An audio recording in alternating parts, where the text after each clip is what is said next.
नमस्कार दोस्तों, मधुरमहिंदी.com के इस वीडियो में आप सभी का स्वागत है।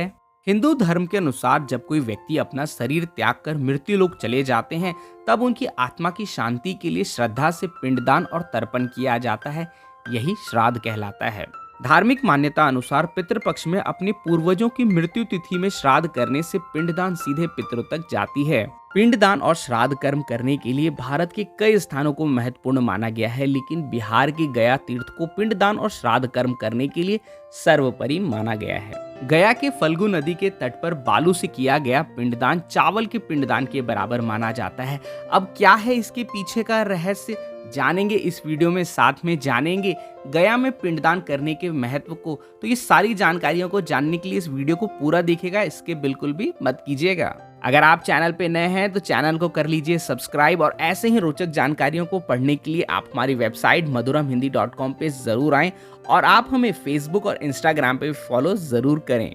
भाद्रपद माह के कृष्ण पक्ष के 15 दिन पितृपक्ष कहलाती है। हिंदू धर्म के अनुसार जब व्यक्ति अपना शरीर त्याग कर मृत्यु लोक से चले जाते हैं, तब उनकी आत्मा की शांति के लिए श्रद्धा से पिंडदान और तर्पण किया जाता है। यही श्राद्ध कहलाता है। धार्मिक मान्यता अनुसार पितृपक्ष में अपने पूर्वजों का मृत्यु तिथि में श्राद्ध करने से पिंडदान सीधे पितरों तक जाता है।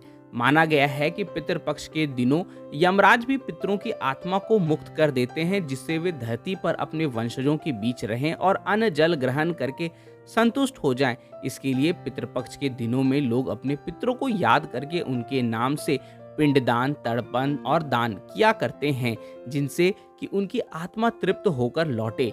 पिंडदान व श्राद्ध कर्म करने के लिए भारत में 55 स्थानों को महत्वपूर्ण माना गया है, लेकिन बिहार का गया तीर्थ को पिंडदान और श्राद्ध कर्म करने के लिए सर्वोपरि माना जाता है। गया भारत के बिहार राज्य में स्थित एक जिला है, जिसे मोक्ष नगरी भी कहते हैं। कहा जाता है गया वह आता है जो अपने पितरों की मुक्ति चाहता है। गया के मोक्ष नगरी बनने के पीछे एक बहुत ही रहस्यमय पौराणिक कथा है, जिसकी जानकारी हमने एक अलग से वीडियो में दे रखी है, उसे आप जरूर देखिएगा, लिंक डिस्क्रिप्शन में दे रहा हूँ। आइए अब जानते हैं बिहार के गया में पिंडदान करने के महत्व को। पितरों की आत्मा की शांति के लिए देश के कई जगहों में व स्थानों पर पितृपक्ष के दिनों में पिंडदान व तर्पण किए जाते हैं, किंतु बिहार के गया में पिंडदान करने का एक अलग ही विशेष महत्व होता है।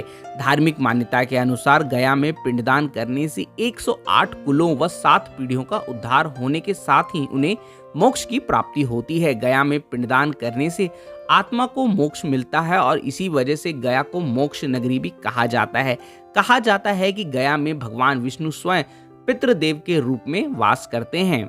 गया में श्राद्ध कर्म और तर्पण विधि पूर्वक करने से कुछ शेष नहीं रहता, अर्थात व्यक्ति को पितृशरण से मुक्ति मिल जाती है। गरुड़ पुराण और विष्णु पुराण के अलावा वायु पुराण में भी इस तीर्थ को महत्व बताया गया है।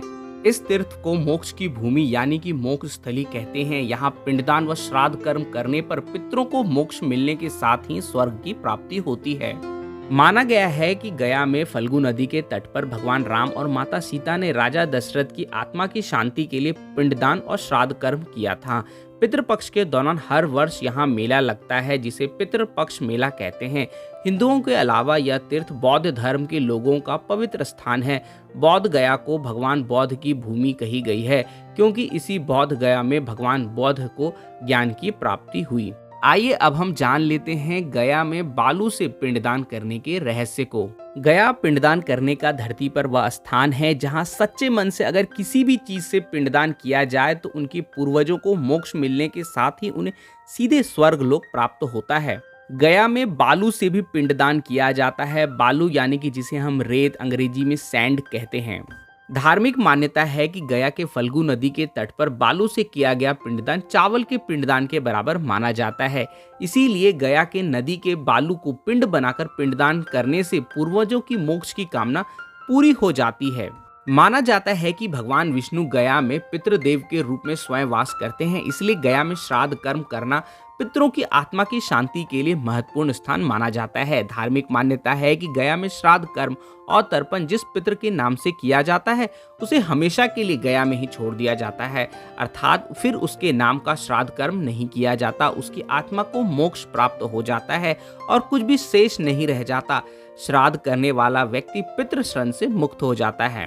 गया में सबसे पहले माता सीता ने बालू से पिंडदान किया था। धार्मिक मान्यता के अनुसार पितृपक्ष के दौरान अपने पिता राजा दशरथ का श्राद्ध कर्म और पिंडदान करने के लिए भगवान राम, माता सीता और लक्ष्मण गया पहुंचे थे, किंतु उनके पास श्राद्ध कर्म करने के लिए कुछ भी सामग्री नहीं थी, जिसको लेने के लिए राम और लक्ष्मण कहीं चले गए थे। तभी आकाशवाणी हुई कि पिंडदान करने का समय थोड़ा ही शेष है और समय निकलता जा रहा था, किंतु राम और लक्ष्मण सामग्री लेकर नहीं लौटे। तब राजा दशरथ ने माता सीता को दर्शन देकर पिंडदान करने को कहा।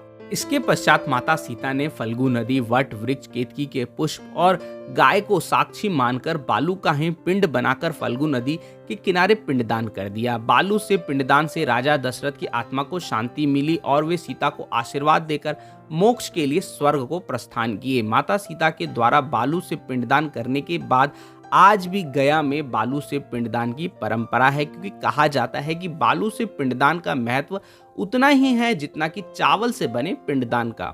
आशा करता हूँ आपको ये जानकारी पसंद आई हो। जानकारी पसंद आई हो तो वीडियो को लाइक करना बिल्कुल ना भूलें और अपने सुझाव हमें कमेंट में जरूर लिखें।